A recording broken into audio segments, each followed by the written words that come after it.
its growth at 6.9%. What are the considerations behind this target? We have noted that a dozen provinces have revised down their forecast for economic growth this year. What's your take? 回答这个问题呢，可以从几个角度看。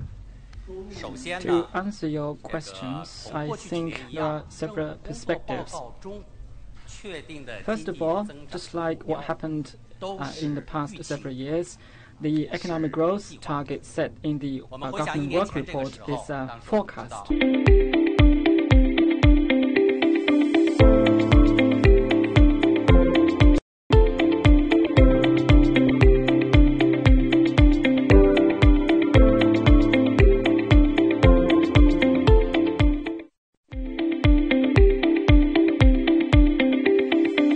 In 2016. In 2017, the forecast for economic growth is 6.5%. So it is a little bit lower than the growth target in 2016. The actual growth rate last year is 6.9%. Surpassing the target set for last year. And this year's forecast is still 6.5%. And it remains the same as the target for last year. From a different perspective, we can see that, more importantly, this year there is something very important and different at the 19th CPC National Congress. We are shifting growth from high-speed growth towards high-quality growth, which is a strategic shifting of economic growth. So, as far as I understand it, setting the economic growth target at 6.5%, which is lower than the actual growth rate last year at 6.9%, aims to transform the paradigm of economic growth. In different localities, you just mentioned that over 10 provinces and cities have revised down their economic growth rate. I would like to construe this action as a preparation by these regions to prepare for the transformation from high-speed growth to high-quality growth.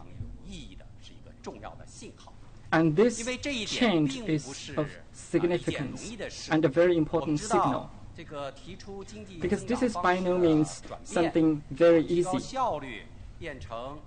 Promoting the transformation of economic growth from a quantity-based approach to quality-based approach has been talked about for over 20 years. But what happened is that at different localities, the emphasis on quality growth is still insufficient. But this time around, we can see that local governments have begun to change their approach to economic growth. But I have to say that even though the growth rate has been set at a lower range, the pressure and challenge of our economic growth is even higher, because better quality growth is not simply about growth numbers. And you cannot gauge economic growth using only one number. So the challenge is even more formidable. Thank you.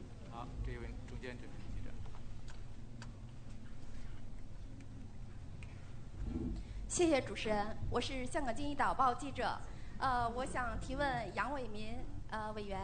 今年的那个政府工作报告呢，强调了坚持稳中求进的工作总基调。请问杨伟民委员，如何确保稳中求进，实现经济运行稳中向好？稳中求进是否意味着经济增长趋缓不可避免？谢谢。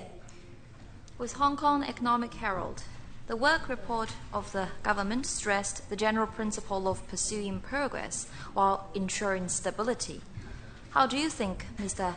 Yang Weimin, can China achieve steady progress, and does it mean moderation in growth is inevitable?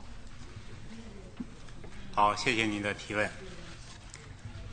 我记得总书记大概从2012年开始。 I remember that General Secretary Xi Jinping in 2012 when the Economic Work Conference were held that we have to emphasize steady growth of economic development. General Secretary Xi emphasized that this is a methodology of achieving economic development.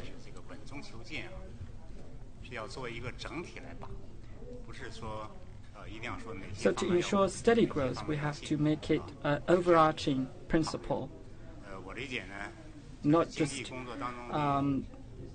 some progress in some areas and growth in other areas.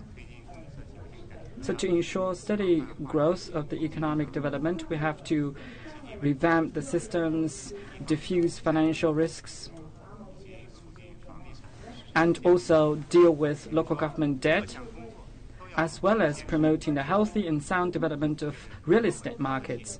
So we have to observe the principle of steady growth in all areas of economic development. And the core tenet of this principle is to abide by the laws of the economic growth and keep a moderate pace of economic development. We have to refrain from pursuing blind growth and also prevent from inactions.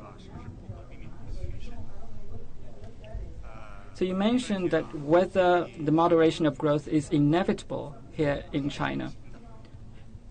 As far as I'm concerned, I think the economic development will follow certain rules and laws. In those catch-up countries and economies, in the early stage of the catch-up, the economic growth rate would be quite fast. But when the economic aggregate reaches a certain stage, the improvement of quality will be put high on the agenda. So we have graduated away from the expansionary stage to a moderation stage, which is an inevitable trend of economic development. And we can see this from the experience of other countries in the world where the moderation tended to follow a quick period of growth. But this is a long-term trend. So from medium to long-term perspective, in certain at certain spots of our time, there might be some ups and downs.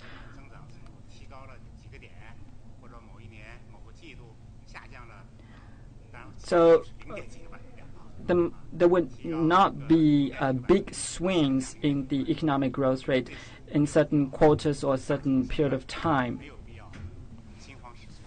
And there might be some small ups and downs, and I think there is no reason for us to worry about it too much. So we have to keep calm and pursue the general orientation of pursuing quality growth. And that's what pursuing steady growth actually means.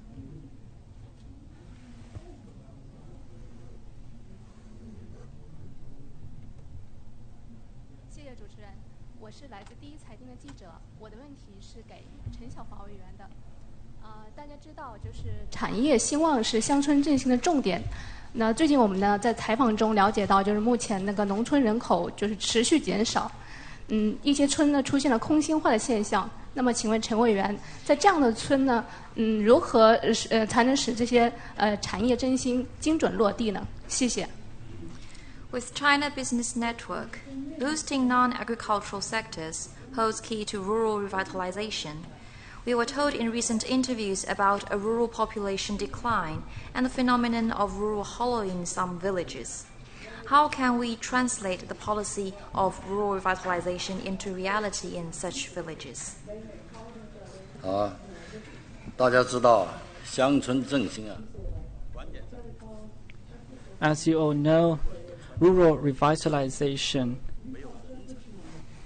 lies in people and talents. Without people and talents, development wouldn't be possible. Right now, labor force in the rural areas has been continuously declining, and some villages are hollowing out. In response to this problem, I think we have to take two perspectives. First, this is an inevitable byproduct of urbanization. As a matter of fact, in a lot of countries, when urbanization reaches 70%, before that, there would be a hollowing out of rural areas. In the past 5 years, the rural population has been 80 million, according to the registration results.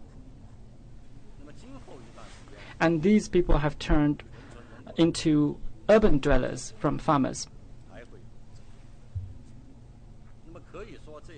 And in the future, the rural migration into cities will increase continuously, and this is a matter of fact.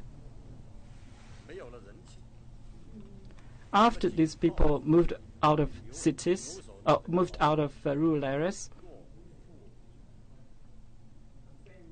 and there will be old people, women, and children left behind in the rural areas. So we have to attach great importance to this issue. We have to address this issue actively. Otherwise, we may meet some challenges in the revitalization of the rural area and the thriving of the industry. Based on our past experience, we have to focus the people as the priority. And we can take actions from two perspectives. On one hand, we should cultivate the new generation of the farmers. In order to implement this action, we have to keep these farmers, these talents inside of the rural areas, especially for the leaders of the rural areas.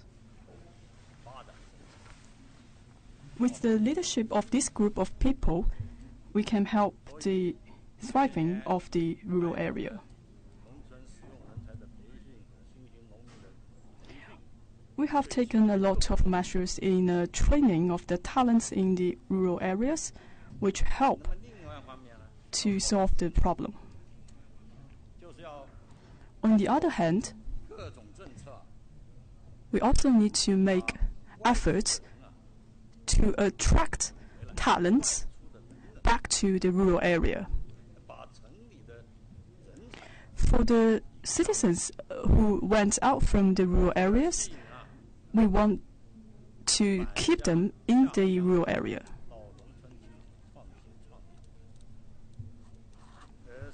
We want these talents to go back to the rural areas to start their business and make innovations. Throughout these years, we have already attracted around 7 million people back to the rural areas and start their own business. Their efforts has brought vitality of the rural area. We should encourage this kind of trend. This is one aspect. Another perspective is that we should optimize the structure and the layout of the rural area. With the change of the structure of the population of the rural area, which may need to some changes. We have to consider the optimization of the structure of the rural area based on the actual situation. For some of the villages and the rural areas, we can provide more public services and enhance the build-out of the infrastructure and prepare a better environment. And for villages who have a very glorious history and traditions, we should better preserve those villages. for other underdeveloped villages, we may also want to lift them out of the villages. Through all these efforts, we want to keep the talents inside of the rural areas and take concerted actions for the thriving of the industry. Thank you.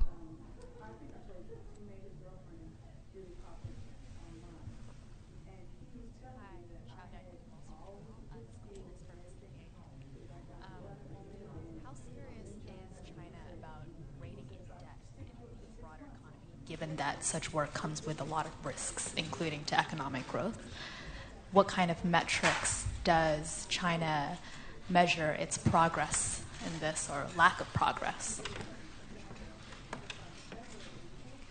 华尔街日报，我的问题是关于债务的。我想问一问，中国政府对债务对经济增长的风险是怎么评估的？这方面有什么样的评价体系，或者说希望建立怎么样的评价体系？谢谢。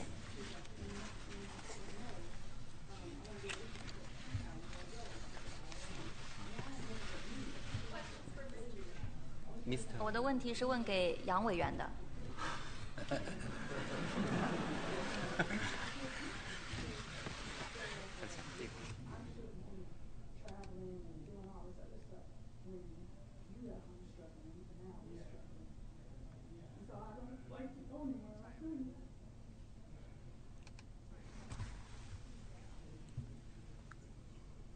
How to evaluate the debt risks? For this question, I think it's not difficult to answer. If we are lending money from other people, it is called debt.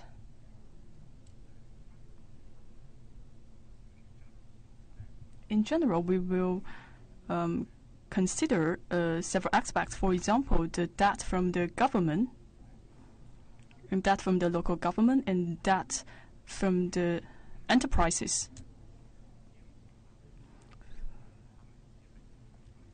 For financial institutions, for example, Ms. Hu's enterprise, they also have some debt. But I think we have to pay close attention to the debt from the government and institutions.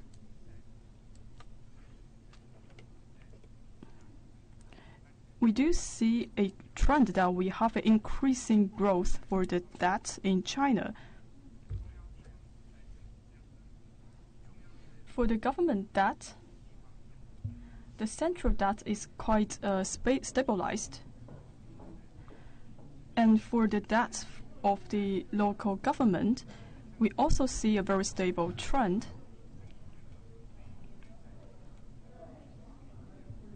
Within the debt of local government, we have to pay attention to the invisible debt of the local government.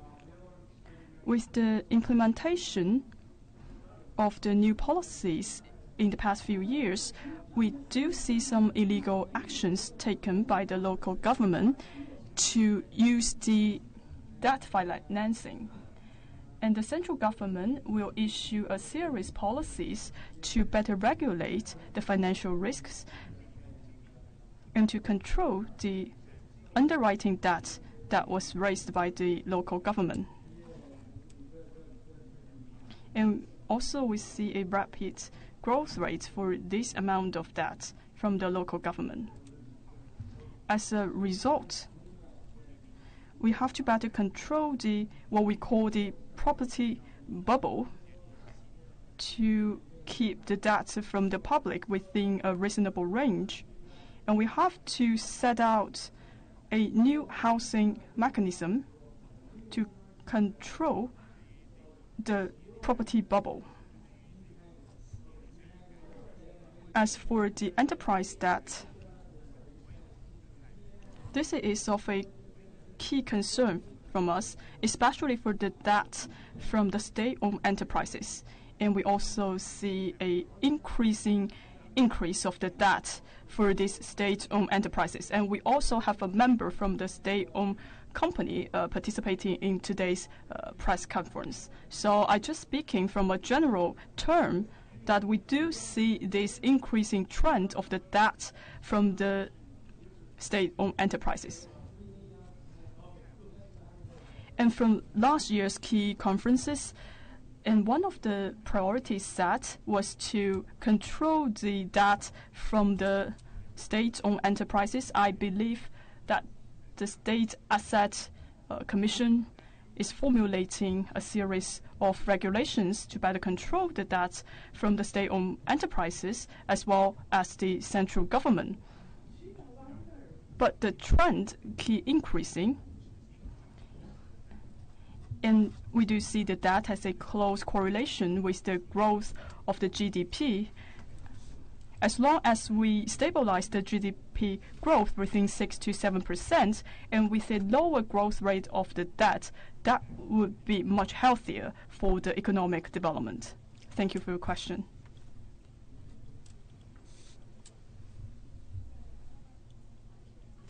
我的问题是提给宁高宁委员。我们知道，政府工作报告中来一场中国制造的品质革命，让人感到印象深刻。那么您在实体经济领域，想必也有很深的感触。那么请问您，您怎么理解品质革命？实体经济转型升级，您有哪些建议？谢谢。With Xinhua News Agency, we are deeply impressed by the call for a revolution in the quality of Chinese-made goods in the government work report. Mr. Ning Gaoning, you're a CPPCC National Committee member representing the real economy. What's your interpretation of such a revolution, and what's your recommendation on upgrading the real economy? Thank you. 谢谢你。那个从中国的企业界啊 ，Thank you for your question. 从你的这个政府工作报告里边讲到这个品质革命，特别是革命。From the enterprise's perspective, and in consideration of the revolution of Made in China, which was put forth in the government report, I think it is at the right time, and also points out the importance of manufacturing industry of China. China is a leader of the industry of manufacturing and achieved tremendous achievements. But we do see some other problems. For example, the toilet cupboard we have experienced in the past.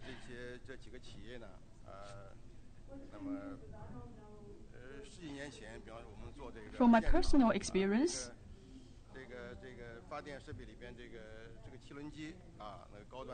a dozen of years ago,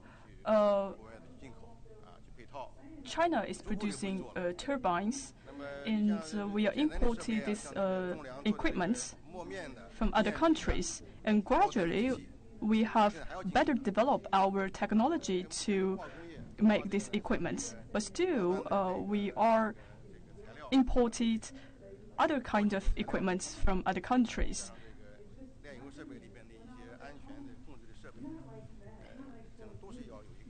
And for other chemical equipments, sometimes we still need importation. It is a process.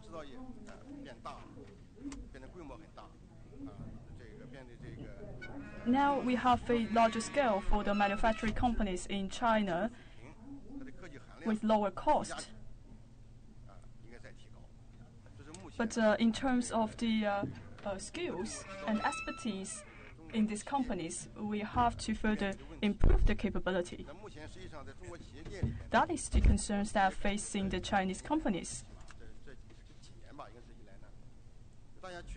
I also felt that in the past few years, we have been talking about a lot about the resources, for example, the land, the oil field, and these companies are in need of the policy support. More and more emphasis has been put into the high quality.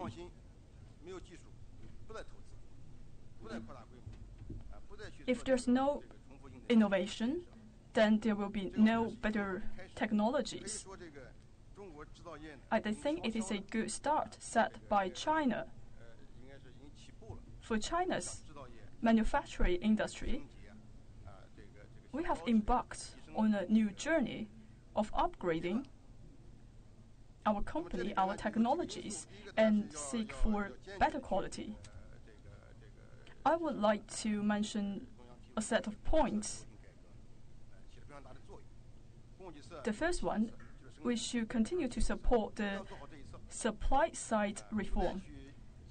The supply side I talk about is about the technology. It's not about purchasing the new technology.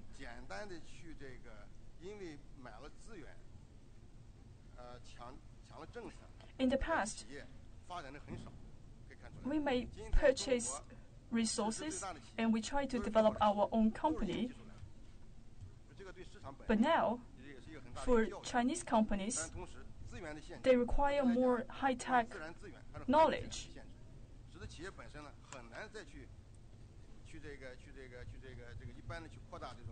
In terms of the resources,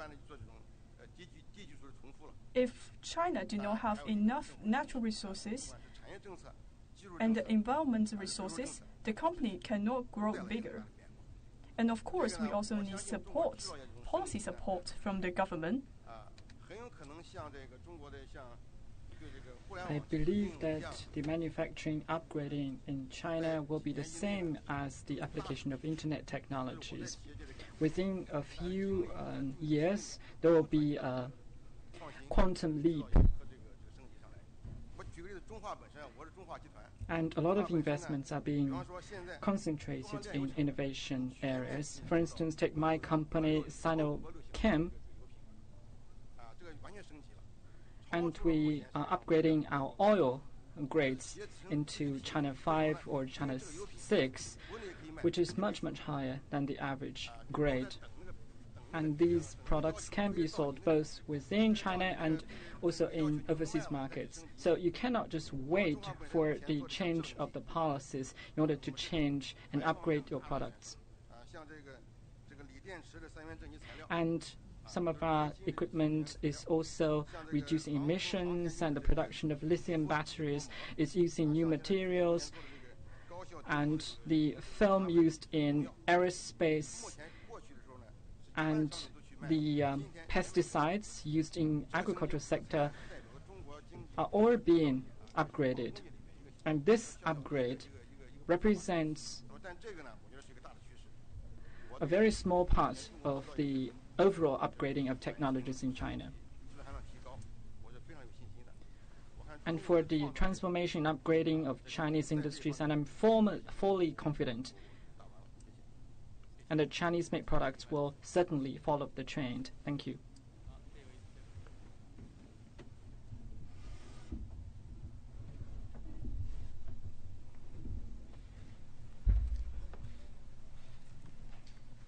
Ah. 我是中国网的记者，我想请问胡小练委员一个问题。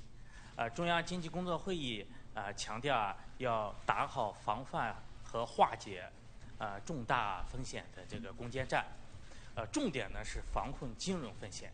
我们知道前段时间，为了保护保险消费者的合法权益，中国保监会接管了安邦集团。我们想请问的是，您怎么看金融监管的这个尺度的监管的这个尺度的把握？第二呢，就是您对这个全面从严监管金融业有什么建议？谢谢。With China.com.cn, my question is for Madame Hu Xiaolian. The Central Economic Work Conference stresses the importance of winning the critical battle for stalling and diffusing major risks, financial risks in particular. Not long ago, to protect the lawful rights and interests of insurance consumers, China Insurance Regulatory Commission took over the Anbang Insurance Group. So what's your suggestion on how to strengthen financial regulation?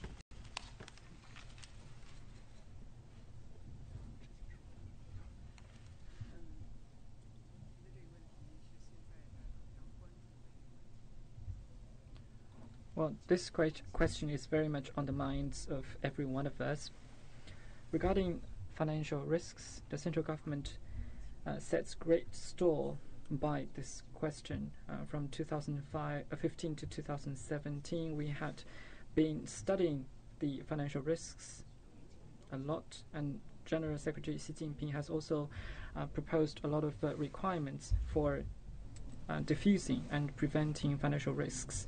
The State Council also made relevant arrangements. In preventing and controlling financial risks, there might be different types of financial risks.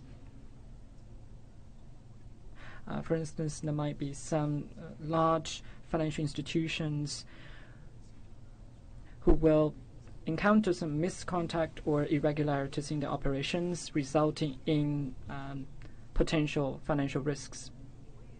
And these potential financial risks need to be diffused as soon as possible.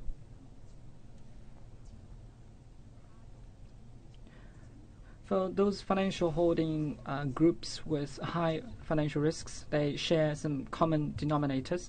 For instance, the leveraging rate of these financial institutions are very high,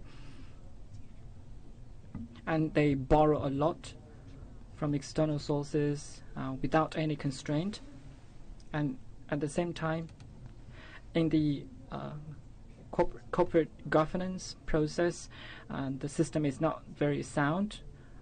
From shareholders to the management, a lot of problems exist. At the same time, I have taken note of the fact that there might be some heterogenization, where they are packaging the products into different products. For instance, financial products being packaged as real economy products, and they involve huge amounts of money, and once risks happen, and they will have huge repercussions across the market. Therefore, the regulators have issued a raft of regulatory rules and powerful measures to diffuse risks. It's like diffuse the bomb. We are making sure that these black swans and gray rhinos will not turn into something real and materialize into something uncontrollable. So we support stringent regulation, because only through stringent regulation we can level the playing field and make sure that the market is well organized. For financial professionals, you just mentioned that what kind of suggestions do we have? So as a CPPCC member, let me share with you some of my thoughts. So first of all, for regulators, I think the priority should be given to strengthening the corporate governance of these financial institutions. Whatever we do or say, preventing financial risks lies with the responsibility of financial institutions in conducting sound corporate governance and strengthening their corporate culture, and also the control and management of the company itself. Secondly, financial institutions need to fill in the gaps and void and eliminate the gray areas and make sure that those who are not observing and complying with relevant rules will be punished and brought into daylight. Thirdly, different financial institutions and agencies need to coordinate their efforts. We need to follow uniform regulatory standards to prevent arbitrage. For those compliant financial institutions, by doing so, we can make sure that they will not be taken advantage of in this process. Moreover, we hope that when issuing relevant regulations, the regulators need to strengthen communication with the market so that the financial institutions can get prepared regarding the actions of the financial institutions we have to make sure that the policies will not produce a negative impact on the market. We also have to strengthen the efficiency of the regulation and make the regulation more targeted. We shouldn't substitute approval for regulation.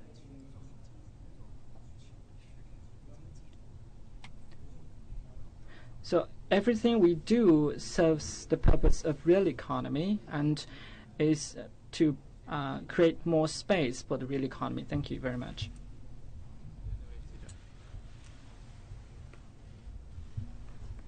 Diu排，对。谢谢主持人，我是中央电视台央视网、央视新闻移动网的记者。我的问题想问给钱颖一委员。钱委员您好。我们都知道今年是改革开放40年，我们一方面说40年来我们取得了非常大的成就，但是另一方面我们又说改革现在进入到了深水区。您是一位经济学家，同时您也是全国工商联的副主席，所以我想请问您的是，您怎么看待这40年来取得的成绩？未来有哪些困难，还有哪些要啃的硬骨头？我们究竟要怎么做才能将改革开放进行到底？谢谢。With CCTV, my question is for Mr. Chen Yingyi.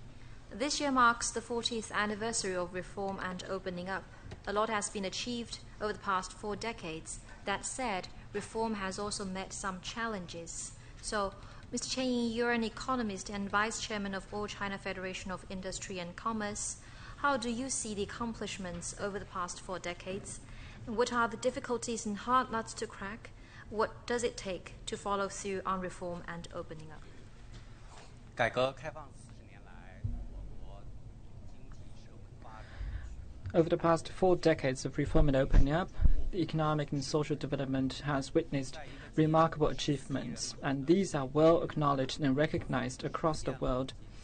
In a country as big as China with 1.4 billion people, we have witnessed over 4 decades of fast economic growth, and this is absolutely unprecedented in humanity's history. And the economic growth rate is only one phenomenon, but behind the phenomenon, we can see that millions of people have been lifted poverty, and over 100 million people have been seeing increased income and improvement in their livelihoods. At the international stage, over the past 4 decades, China's GDP as a share of U.S. GDP has increased from 6% to over 60%. As a share of the global economy, China's GDP has also reached 15%. China's contribution to the global economy has exceeded 30%. While we are being very proud of the achievements, we have to remain very composed and calm and be aware of the challenges. We are the largest population in the world, accounting for 19% of the global population, and our economy accounts for 15% of the global economy. The per capita GDP of China is still below the world average. So we are a middle-income country, and the economy is still a developing economy. While taking stock of the remarkable achievements, we also have a consensus. What are the reasons behind the achievements? It is fair to say the reason lies in reform and opening up. To continue our growth, we have to follow through the reform and opening up policies. Therefore, the reform and opening up is still ongoing, and as you said just now, we are entering a deep water zone, the most difficult period.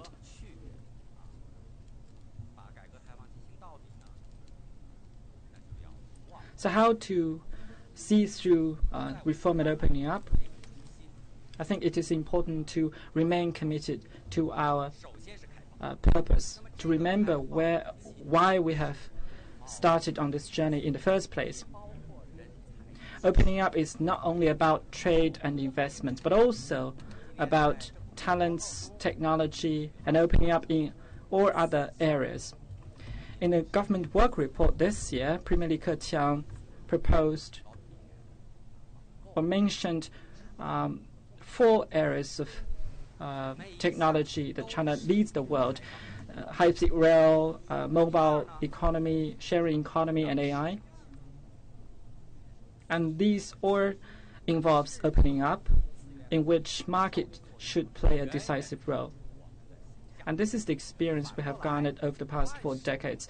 The market plays a far more important role in allocating resources than we have thought. And this is absolutely astonishing. Thirdly, we need the correct incentives, which are critical in unlocking the potential of growth and the creativity of the people. For the reform and opening up, it reminds me of the statements from the Premier Li Keqiang in his government work report. We need to further deepen the reform and the opening up, and also liberate our concepts. Speak of the hard nuts to crack. We can think back to the 3rd plenary session of the 18th Party Congress and review the list that's put forth in that Congress. Then we realize a lot of hard work to do in the future. In terms of the market opening up, we need to maintain a competitive market system, and more reforms need to be taken into consideration.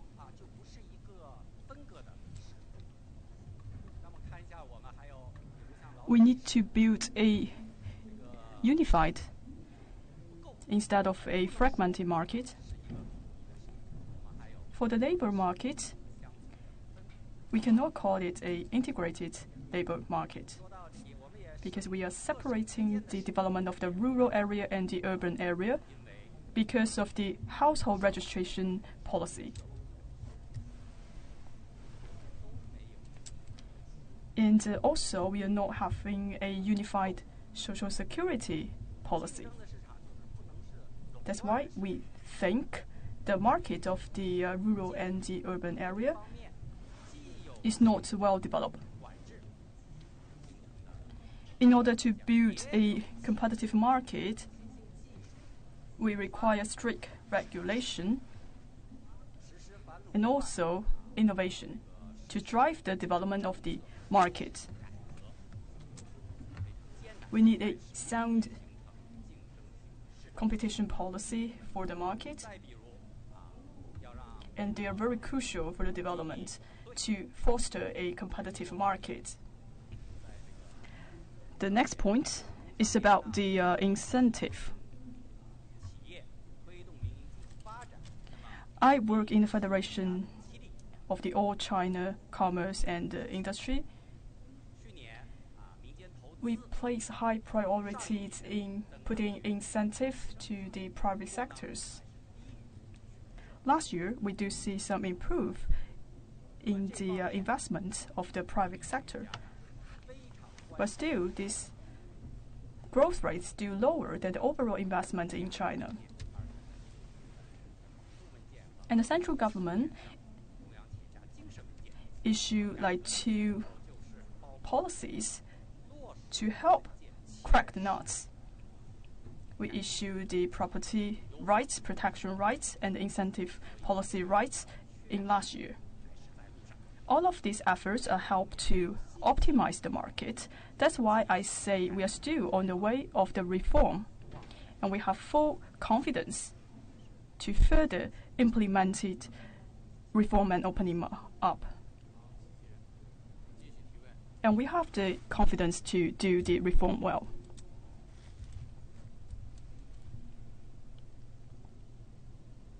谢谢主持人，我是财新周刊财新网记者，我想提问给杨伟明委员。杨委员您好，19大报告提出，中国经济发展已经从高速发展阶段转向为高质量发展阶段。在今年的总理政府工作报告中提出的主要预期目标，其中 GDP 预期目标在6.5%左右。我想请问杨委员，在经济高质量发展阶段，中央需要建立哪些政策体系、指标体系和考核办法，来引导各级政府摘掉过去片面强调 GDP 的紧箍咒，从而实现经济高质量发展？谢谢。With Caixin Media, my question is for Mr. Yang Weiming. The report to the 19th Party Congress stated that China's economy is transitioning from a phase of rapid growth to a stage of high-quality development. And among the projected targets for this year set out in the government work report, GDP growth is around 6.5%. So what kind of policies, index, and evaluation methods are needed for the central leadership to guide local governments away from being obsessed with GDP to seeking high-quality growth? 好，谢谢。Thank you for your question.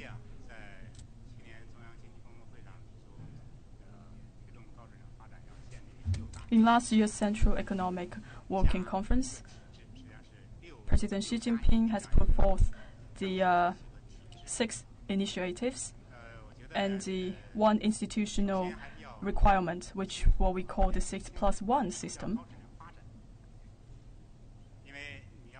First of all, we have to form a deep understanding of what we call a high-quality development. And also you mentioned the evaluation methods. We need to understand what areas we need to evaluate for the economic growth. We have to take these questions from a different perspective. For me, I think 2 areas are of great importance.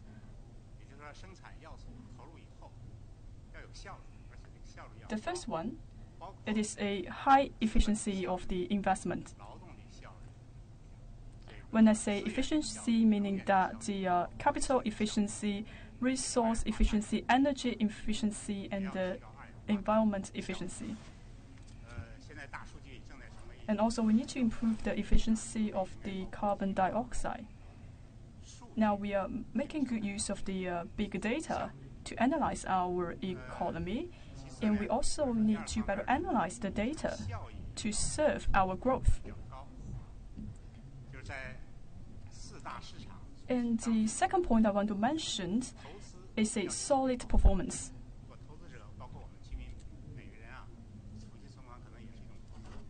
We need a good return on investment rate. If we see no returns, there will be no one make investments.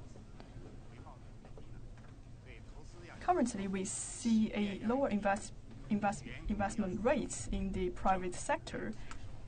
That's because there's a lower return from those investments. We need a return going back to the private sector, and the central government receive more like returns in profits. And for the investment, we also need to consider the social returns. That's what I call the high quality and the high performance economic growth. For the 6+1 initiative, I think it is a long-term undertaking, and relevant parties and the government entities are formulating a concrete plan. At a micro level, for different industries and the companies, we should encourage them to develop products that can be comparable to the highest level of the international society. We should target our weakness. If we are not an expert in the technology, we should develop more technology. If we are short of talents, we should find out a way to cultivate more talents. And for equipment, if we cannot purchase from other countries, we should do concrete research to see how can we make those equipments. Our goal is to achieve the best results at the international standard. At present,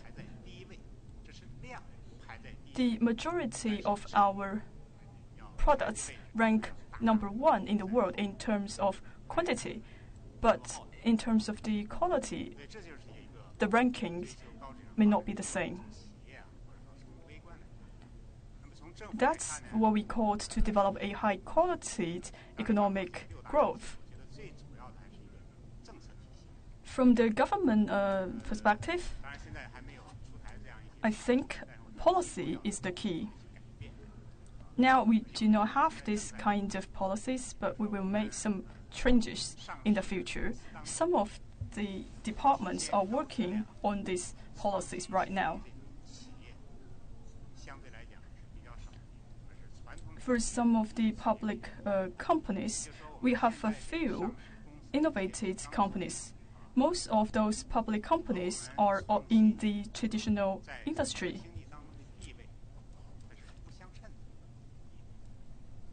And we should pair the specialty of those public companies with innovation.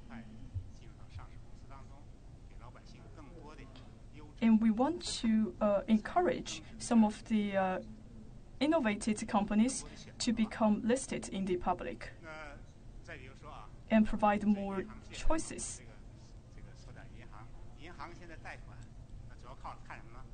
And also want to talk something about banking. For lending loans, the bank will look at the mortgages. But for the innovative companies, they do not have a lot of mortgages. And their core competitiveness is the talent and their wisdom. And for these companies, they cannot take loans by exchanging their wisdom. So we need to adjust our policies to accommodate this kind of situation. We should not just focus on those tangible assets, but also need to understand the invisible, intangible value.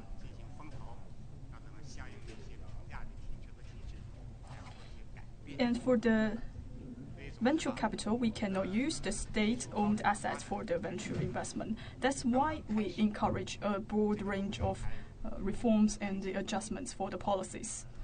And we are just started the journey of reform and opening up, and we have a long way to go.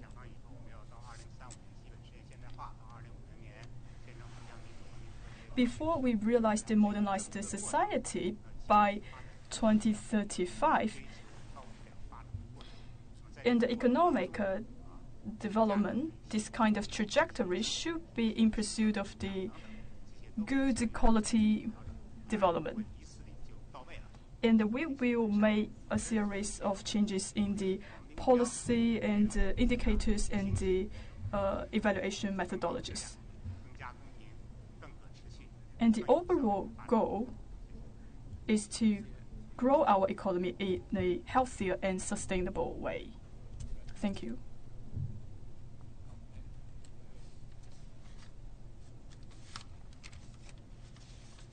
谢谢主持人，我是中国农村杂志社记者。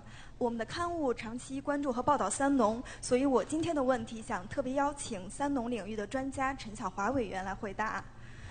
我们在采访中发现，现在的农村还存在着大量的小农户。小农户的生产经营其实面临着很多难题，他们的规模比较小，效益不高，经营比较分散，面临的风险很大。那么您认为，在实施乡村振兴战略中，怎么能更好地帮助这些小农户破解他们面临的这些难题？怎么样能让小农户更好地与现代农业相衔接？谢谢。With China Rural News magazine, our magazine has been focused on rural areas, agriculture and farmers. That's why my question is about the small agricultural households. We have noticed that there is a large number of such households in rural areas. They are operating on small scales and facing difficulties and a lot of risks. So how do you think, Mr. Chen Xiaohua, as an expert on agriculture and farmers' development, can we help small agricultural households to resolve their difficulties and benefit from agricultural modernization as we implement the rural revitalization strategy? Thank you.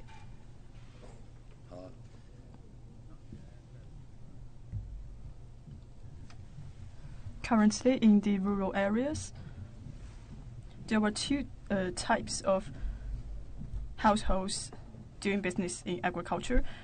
One type is the family-owned households who are doing business. And there are around 3 million people working in this area. It is the origin of the agricultural development. And the other part to sustain the agricultural development is the small agricultural household. And they only have the contract of 7 to 8 years of contracts. And we have around 200 million small agricultural households in China, but they are the fundamental force to develop the agriculture in China. The existence of smallholder farmers is the result of the extensive agriculture in China. Well, in the years to come, and this is here to stay, if urbanization in China reaches 70% or above, in rural areas, there will still be 300 to 400 million people living in rural areas in China.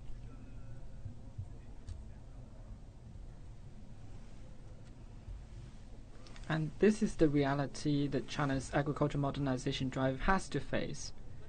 So how to make sure that millions of these smallholder farmers can benefit and participate in the agricultural modernization process? This is an important question for us to address. And this is one of the most important projects for us to solve in agricultural modernization. General Secretary Xi Jinping also emphasized this issue, and the central government has issued important documents in promoting the participation of smallholder farmers in the agricultural modernization process. I think what is important is how to bring these smallholder farmers into the track of agricultural modernization. That's two things we can do to achieve this goal. First, we have to improve the organization of farmers and develop diversified forms of cooperation between different farmers. Mutual assistance and unity of farmers can also help address the problems and challenges that one household cannot deal with. This kind of partnership and cooperation can take diverse forms, and it can happen at a certain link of agricultural production, or it can take the form of labor cooperation, or the cooperation of technology and capital.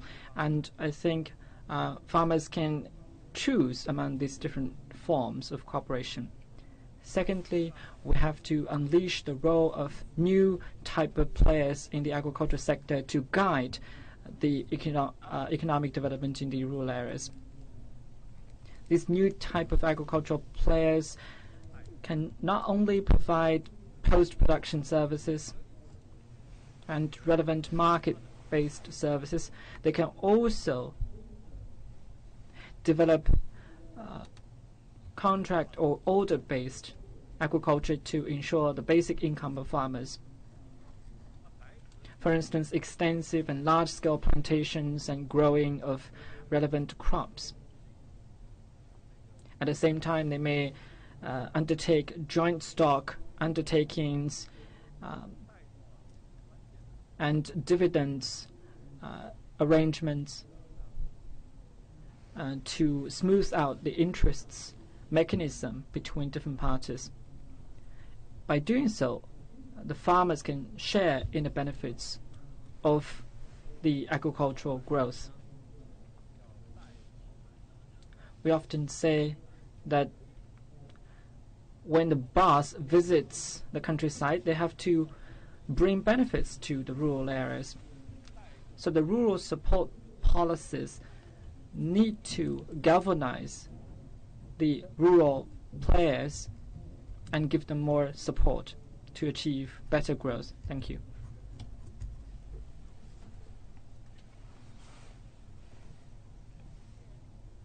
新闻社和中国新闻网的记者想请问宁高宁委员，目前呢，备受关注的国有企业改革已经进入了深水区和攻坚期。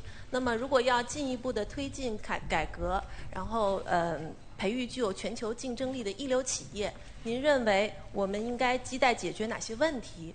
此外，中国企业应当如何借助“一带一路”建设进行全球化布局，向价值链的高端攀升？谢谢。 With China News Service, my question is for Mr. Ning Gaoning. The much-followed state-owned enterprises reform has entered a critical stage. A lot needs to be done to deepen reform to develop globally competitive enterprises. What are the challenges ahead? And how can Chinese companies shape their global development plans and move up the global value chain when participating in the Belt and Road Initiative?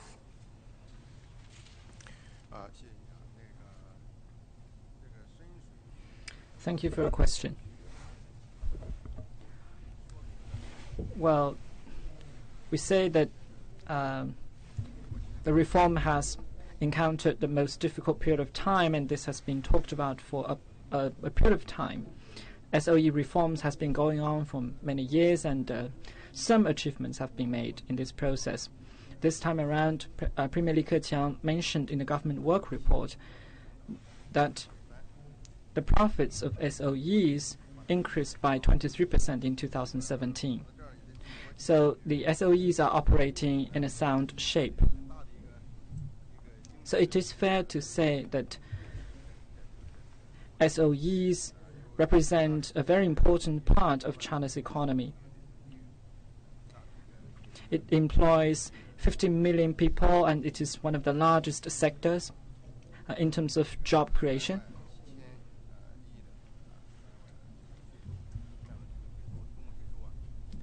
It provides 370 billion in taxation, accounting for 1/4 of the total taxation we have collected.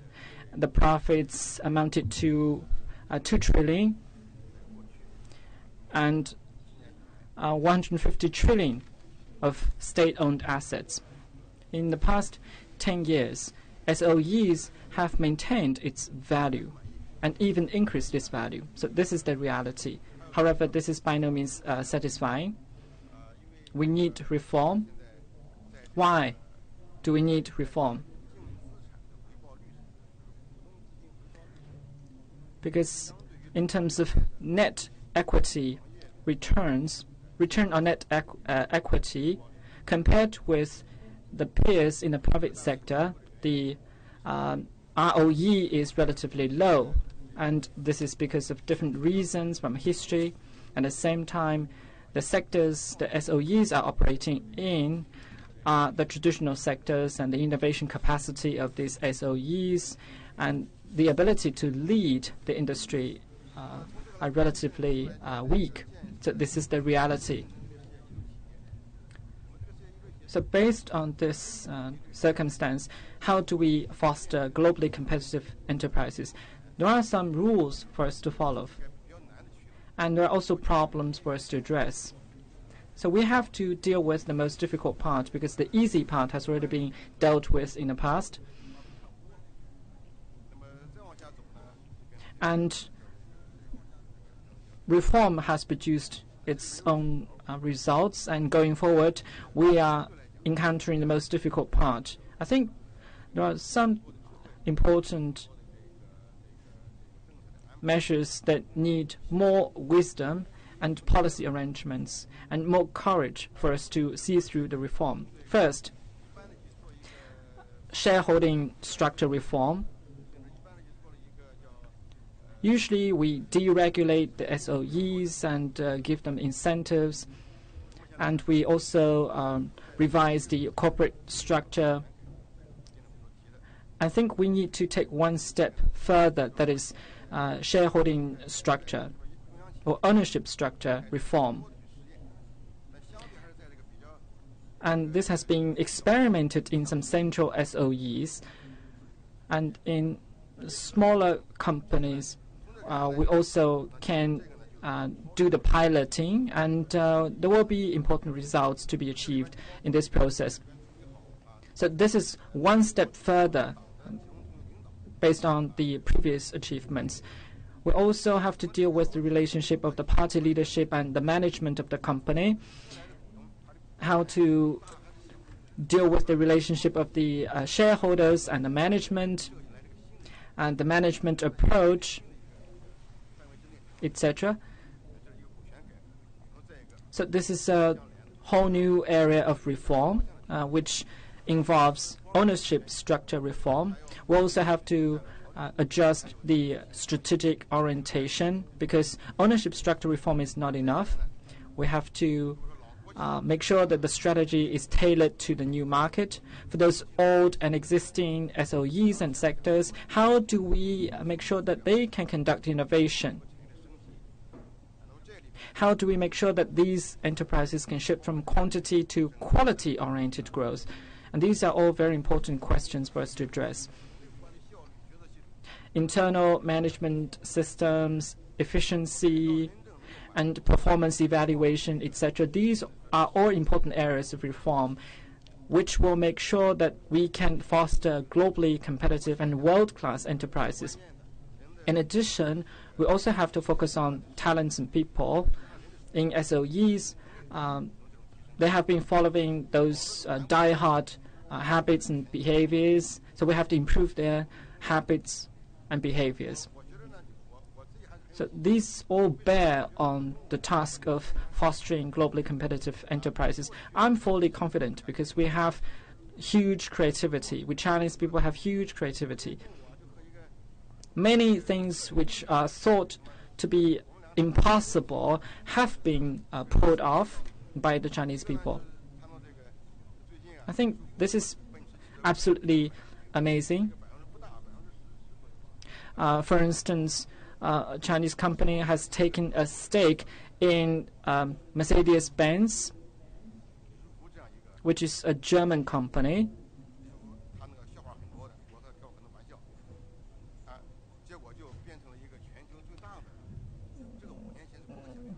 People thought that it was a joke, unimaginable, but this actually happened.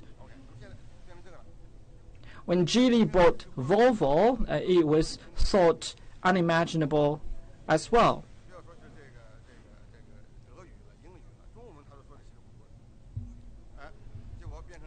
And there are also language barriers, but the Chinese people have pulled off this task, and there is huge creativity in Chinese people. And when ZTE bought McDonald's in the past 3 months, I met the boss of the company. It was absolutely amazing.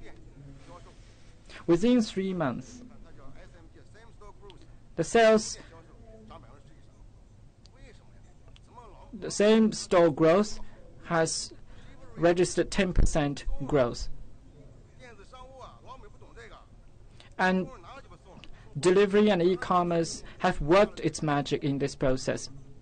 And it has expanded the sales significantly. And magic really happens when Chinese people work hard. Thank you.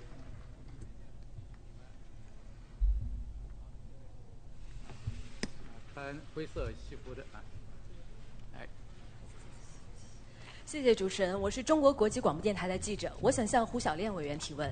首先要祝胡小练委员节日快乐。我的问题呢，就是说，就今年总理政府报告中提出呢，要扩大国际产能合作，优化对外投资结构。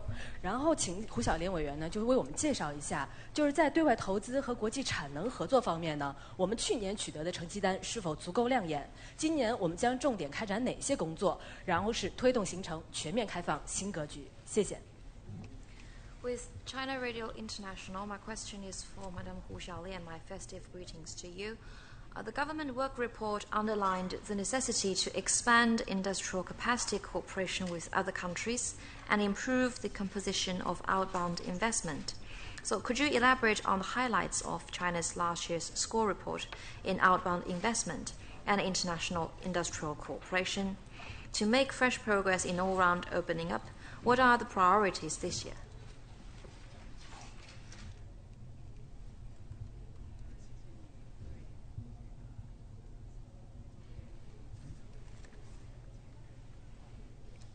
Thank you for your greetings.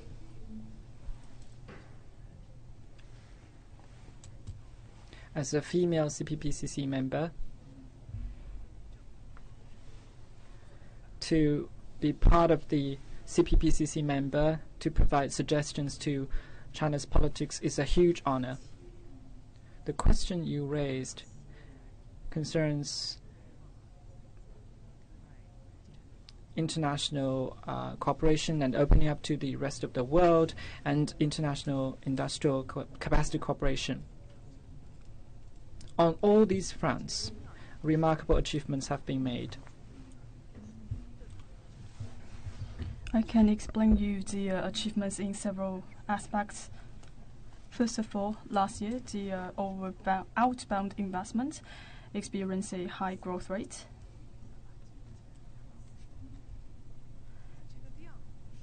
It is over $125 billion US. This is the quantity, but we have made solid progress in the outbound investment in terms of the quality.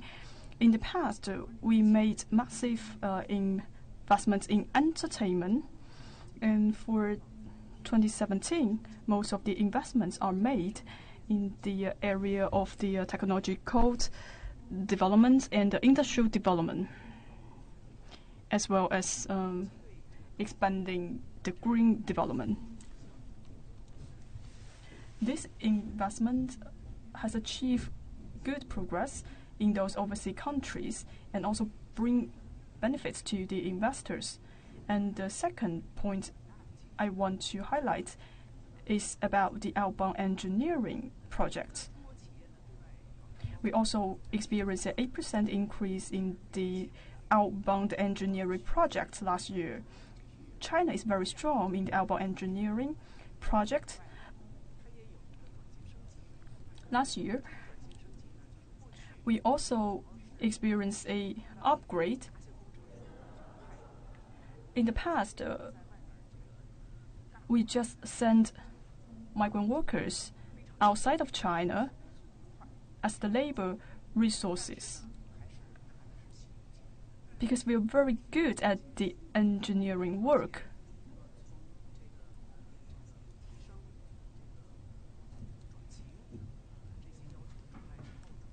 However, with the strategy of industrial upgrade, Chinese companies, when they are taking on the engineering work, they also put investment in the engineering project. After the completion of the engineering project, they will also be involved in the operation of the business. So we are integrating the efforts in investment as well as the operation of the engineering project, so as to improve the efficiency of the investment. The third point I want to mention, it is about the build-out of the economic and trade zone overseas. Now we have almost 100 economic and trade zones built out in other countries. This will help to improve the industrialization in the overseas regions and boost the employment locally. These three achievements we have made last year has shown that we make substantive progress in the industry capacity cooperation and the outbound investment. This year marks the 40th anniversary of the reform and opening up of China. We need to further our strength in opening up and the reform, and continue to forge cooperation for overseas economy and trade. From my perspective, we have to make efforts in the following aspects. The first one, we need to make full advantage of the Belt and Road Development Platform. This project is of great benefit in boosting the economic and trade cooperation. For the economic development of the countries around the routes, we need to incorporate and integrate the efforts with Chinese economic development and make the economic pie bigger. So through strengthening the cooperation can help to drive the economic growth of China. And the second, we need to bring more freedom and convenience of the trade cooperation. In addition to expansion of the exports, we also need to put efforts to drive importation. And this year, China will hold the importation conference in China and place equal emphasis on import and export. And we also need to boost the tertiary type of trade and open up a new chapter for the trade development in 2018 and drive China into a leader of the area of trade. And the third point I want to make is that we need to continue the outbound investment. For the attraction of investment, we will continue to strengthen our efforts to attract more foreign investment and to open up the tertiary sector, financial sector to those foreign investment.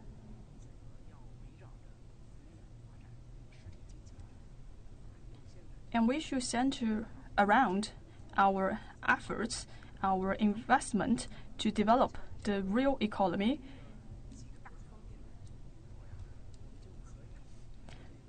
Through these areas, the efforts in these areas, I think we want to create a network which connects trade, investment, and service, and integrate Chinese economy into world economy, and open up Chinese market to the world. By doing this, not only Chinese economy will receive benefits in the economic development, this can also drive the growth for the world economy and play a positive role. As a financial institution, we will continue our efforts to build the economic path for the overall development. For example, to accelerate the international use of RMB and implement some financial services to the world. And we also want to play an innovative role in building financial services. And we also want to play our role in developing the equity and unite all the efforts and make contributions to the development for the real economy. Due to the interest of time, now we would like to take the last question. Maybe today is the International Women's Day, and I suggest we give this opportunity to a male journalist.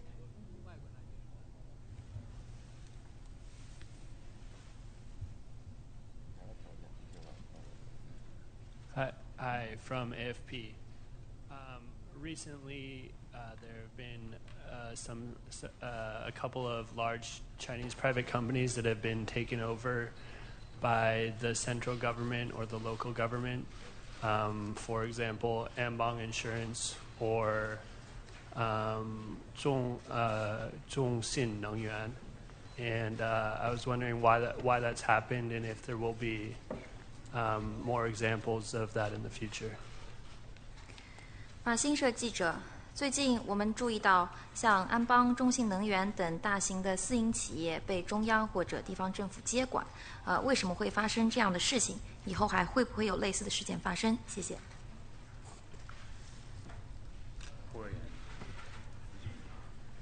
给杨委员，这个问题提给杨委员。这个。我对这个金融问题呢，并不是这个特别的了解。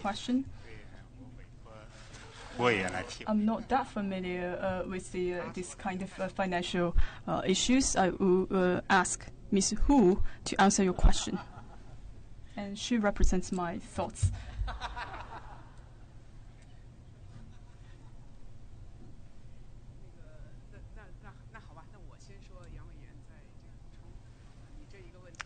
Okay, first I can share my comments, and later Mr. Yang will give further comments.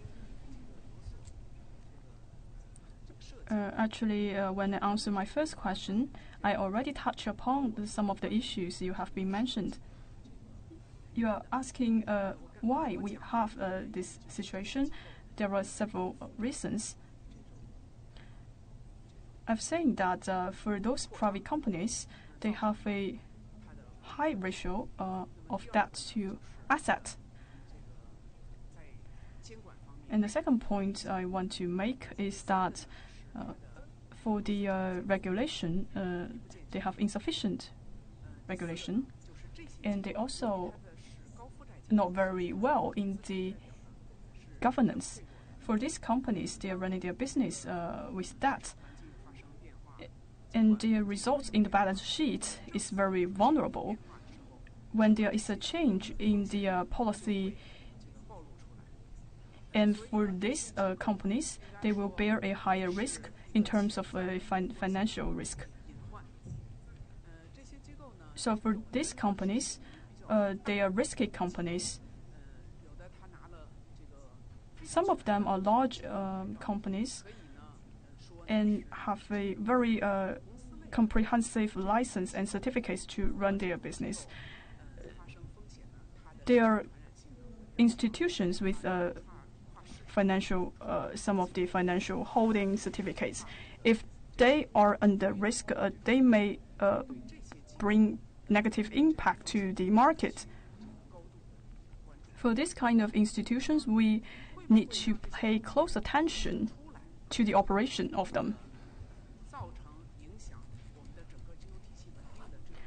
Whether the risk will be spread out to the societies and hurt the stability of Chinese markets, I think in China this will not happen.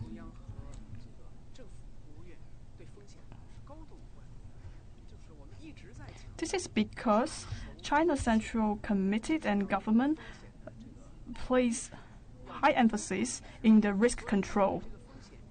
We hold out our risk management standards. We will forestall and identify these risks in early stages and solve those risks in time. So we have this consciousness to prevent the risk. And the second point I want to make is that during the process of handling the risk for the regulation companies,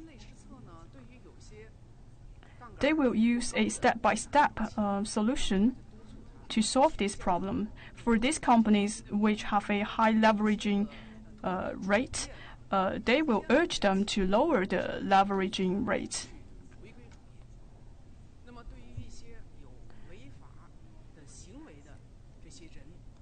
For some of the companies who are conducting illegal behaviors, and they will be held fully accountable. In some extreme cases, some of the authorities will take over these private companies. And we have a comprehensive mechanism to categorize this risk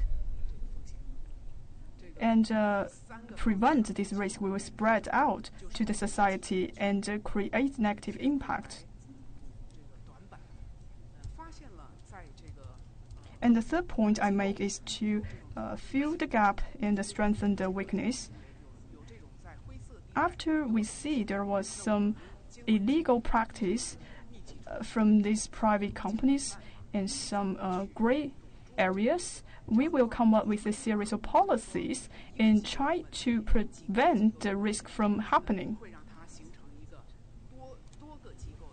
And this will make sure that a couple of institutions will not spread the contagion and turning to systemic risks of the entire financial market. Having said that, the most fundamental measure is that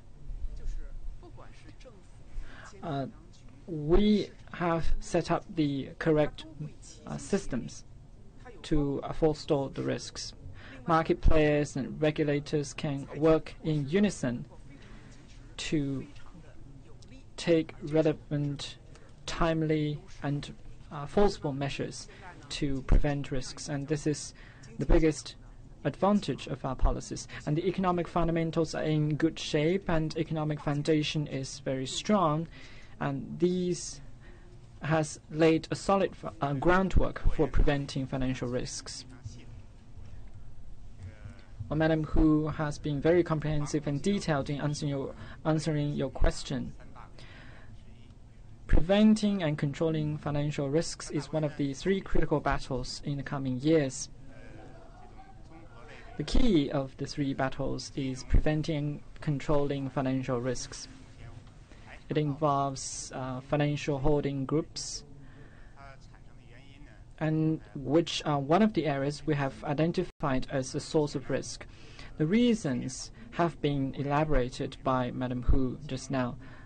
Last year, the State Council has put together a Financial Stability Commission, whose purpose is to regulate the existing loopholes of the policies. These financial institutions used to cover a whole range of different businesses, and they will leverage